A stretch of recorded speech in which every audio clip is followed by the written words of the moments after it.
Hey, what is up, disc golfers? Today on Iceberg TV, I've got a very exciting new drop to show you guys from Clash Discs.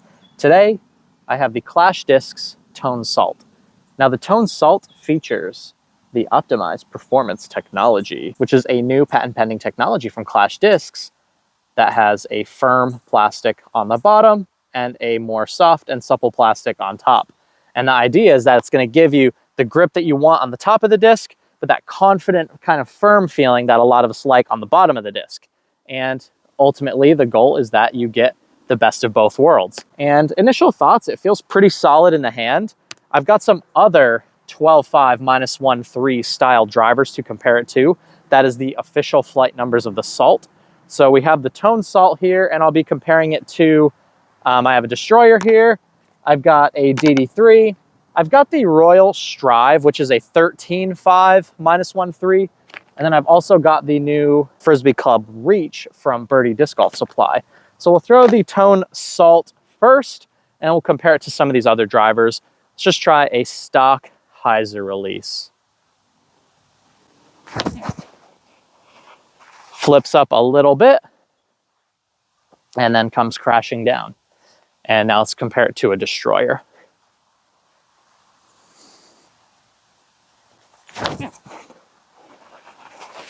Same thing, wants to flip up just a little bit, but then having a nice consistent fade at the end. And now we've got the S-Line DD3 here. That one probably flipped up a little bit more than the other two. We've got the Frisbee Club Reach. All of these discs featuring the exact same flight numbers. Not flipping up nearly as much as the rest. And this guy's one speed faster, but I think it's pretty much going to be relatively similar. Oh, never mind.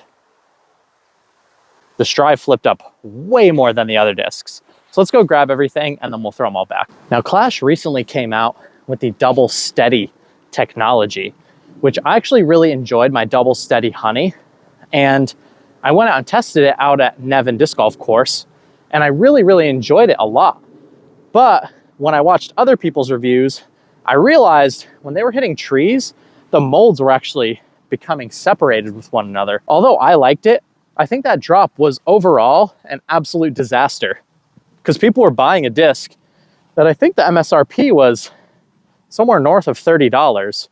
So people were buying a really expensive disc. There was very limited quantities, and those who got their hands on them, they would actually explode the second you hit a tree. So it was an absolute disaster from Clash Discs. So I'm really hoping that overall we see a much higher level of performance from the Tone Salt than we did the Double Steady molds. And I've got a Destroyer here. We'll take a quick look at the profiles. You can see they have almost the exact same profile. I think the Destroyer is actually slightly more blunt around the edge. And then this shoulder here is slightly more rounded, but overall, the two discs essentially looking, really close to identical. So I would expect to get a pretty similar flight. The only difference being this Destroyer is stiff across the top and the bottom, and the Tone is stiff on the bottom and soft on the top. So we'll go Tone, Destroyer, and then we'll throw the other 12.5 -1.3 drivers.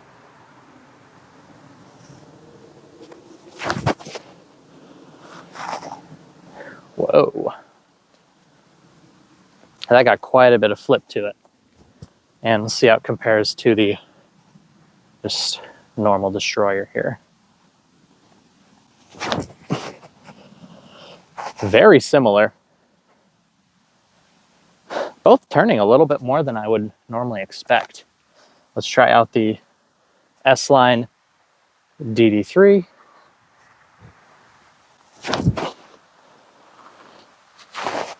Flipping up nicely, hyzering out at the end. And I think how that DD3 just flew is basically how most people want their 12.5 -1.3s to fly. This is the Reach. Ooh. That is a very nice flip up. And then the Strive flipped up more than the rest of the discs by far on the last throw. So let's see how it compares on this one. That one probably suits my arm speed the best, but the Salt and the Prototype Destroyer definitely flipped up quite a bit. I definitely want to throw everything a couple more times just to get a true comparison as to some of the more minute differences with the flights. But I'm definitely seeing that Salt have a bit more turn than the flight numbers would originally indicate. So I definitely want to throw them back and then throw them back this way again and see, maybe did I just wrench over on it? Or maybe that run of Salt is just particularly more flippy than the rest. Clash has been sending me discs basically since the very beginning, when they very first dropped their first sort of line of discs. And I got 2 Prototype Salts in that mix. And I found that the Prototype Salt was actually more stable than a brand new Star Destroyer. Like the original Prototype Salt, the 2 white ones I had, rivaled or even surpassed the stability for me to a brand new Paul Macbeth Star Destroyer, which was one of the most overstable runs of Destroyer ever produced, in my opinion. They were just pretty flat, pretty high parting line, and the original Salt was super similar to a stable run of Destroyer. What I'm seeing, just pretty much brand new out of the box, I've flown that guy a few times before I filmed this video, but that Tone Salt definitely has quite a bit more flip to it and probably flies more like a 12.5 -2.2 or perhaps a -2.1. So definitely a little bit more flippy than advertised. But I think when it comes to the amateur player, that's probably a better disc than a stock 12.5 -1.3 would be for most people anyway. And if you really like the top half of your disc to feel a bit more grippy, like you can really kind of, I know a lot of people when they hold shots for their backhands, especially power grip, they sort of like to press down into the disc. If you like to get that feeling like your fingers really sinking into the plastic a bit, then you're really going to enjoy the feel of this. But if that's not something you want, the Destroyer has much less give to it. And to get this plastic to sort of give with your hands, I mean, you really have to squeeze good and hard on the disc. So I think in colder weather, I think there can be a huge advantage to this. Today's a beautiful day. I don't really see a huge difference in feel and hand for me. Like, you can feel the difference, but it's not actually gonna make a difference, if that makes sense. So let's go with the Tone here, and then we'll throw everything else again. I'm gonna amp up the power a little bit more here.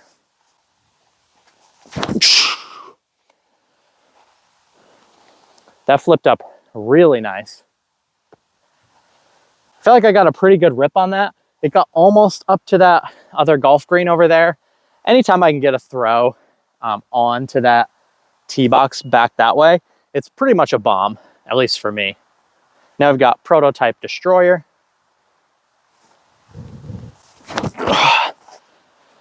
I might have to start bagging that Destroyer. It's like flipping up perfectly for me. Just seems like at the end of the day, very few discs beat an old, beat up Destroyer.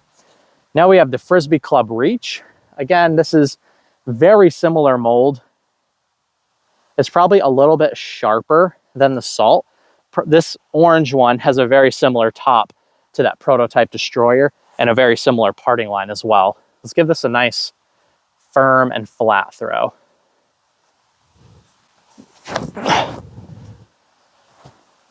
Pretty happy with that release. Not flipping up a ton, just flipping up just enough and then fading hard at the end. Exactly what you want from those 12.5 -1.3s. S-Line DD3. Oh, it's 1 inch off the ground, but it's gonna get a super skip.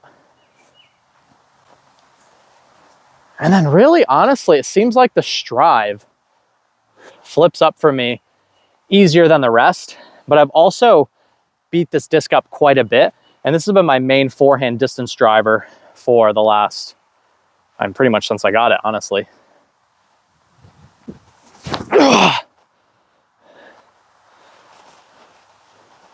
I'm just carrying a few, maybe even a half a second, between a half a second and a second and a half longer of high-speed turn than the other drivers. And I would say that that Strive doesn't really fly like a true -1 turn and 3 fade either. Sometimes I think because companies are trying to make discs similar to the Destroyer, the most successful distance driver ever made, companies, give discs those flight numbers, even if the characteristics aren't exactly true to those flight numbers. A disc that has the 12.5 -1.3 stamped on it will almost always sell better than something that has a 12.5 -2.2 stamped on it. And I'm not sure why exactly this is. I actually prefer the -2 turn discs for the most part, or at least discs that fly like a -2 turn like that Strive. But people just love the Destroyer. It's a timeless classic. And when people see those numbers, it just ding, something lights up in your head. You're like, that's the one. That's got to be a good disc because it's a Destroyer clone. And this has actually been a pretty fun test so far. It's cool seeing how similar a lot of these discs fly. But I'm sure as I continue to throw the salt and beat it up, I'm almost positive that it would basically fly exactly the same as the Strive. So if I throw that tone salt for a month, I'll probably like it just as much as I like the Strive. So you can see all the rest of the discs, at least at my arm speed, are pretty much all flying relatively the same. Is this salt a bad disc? Definitely not. I actually think this is probably the best run of salt that they've ever done, at least for amateur players. But for players with fast arm speeds, you're probably not going to like it, and it's probably going to be way too flippy for you, because my arm speed is pretty average on backhand. I'm getting it to flip up a little bit, but I think if you had a really fast arm, I think you would really struggle with this disc like turning over too much on you. And we'll run through the side profiles really quickly here. We've got the tone on the left, we've got the birdie reach on the right. You can really see the most notable feature is this more rounded shoulder. And I really think that's where that less stability is coming from. That shoulder is just, this angle here is a lot sharper, and you can see that the angle on the reach is a lot more mild. And I think that's really what's causing this to be a bit less stable. So go to the next one. I've already showed you these profiles, we'll show them quick. You can see the Destroyer also has that more mild angle. It doesn't have that more extreme shoulder. And then we've got the S-Line DD3, Discmania's flagship driver, featuring a more similar shoulder to the Salt, but still not quite as much of an angle here. And then we've got the Strive, featuring, again, a bit more similar shoulder to the Salt than some of the other distance drivers. And I think that explains why this guy's flipping up a bit more than your average 12.5 -1.3. Now what we're going to do here is throw everything one last time. We've actually got a little bit of a headwind kicking up here now. It's been pretty calm up until this point, but I definitely have a bit of a breeze coming this way, maybe like a left to right headwind cross. So I'm going to throw this a lot harder on this throw and try and see if we can get some height on it and put it up in the wind and get it to turn.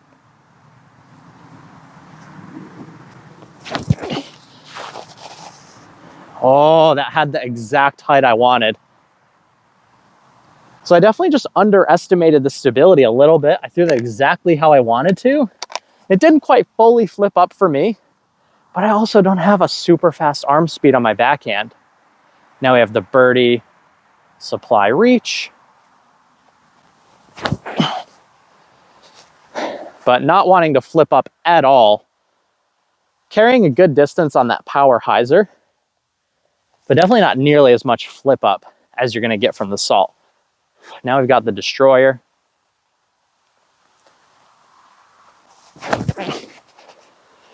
Getting a much nicer flip up than the Birdie Disc Golf Supply Reach. The Reach, I mean, I put it pretty high on a bit of hyzer, but it didn't really have any thoughts of tipping in the air. And that Destroyer definitely was tipping up in the air, which again is going to help it get not only a straighter line, but a bit more pushing distance on the shot. And now we have S-Line DD3.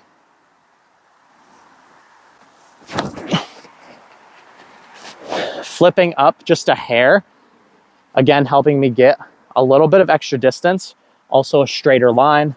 And then we've got the Royal Strive prototype here.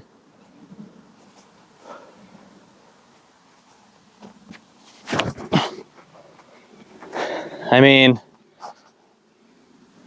that's obviously the best disc of this bunch for my arm speed. But overall, I appreciate that Clash is willing to try new things. And when you look at a double steady mold, the ones that broke apart that I talked about in the beginning of the video, they definitely looked like, at first glance, the way the two molds came together, they definitely looked like they could break. Like they kind of just had that toyish look to them. They didn't necessarily look like a golf disc.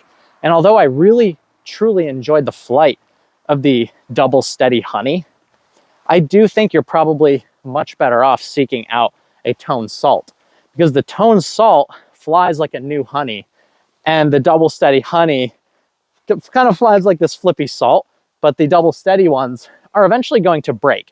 If you hit a tree hard enough, if you throw out when it's cold, you hit a rock, they're going to break.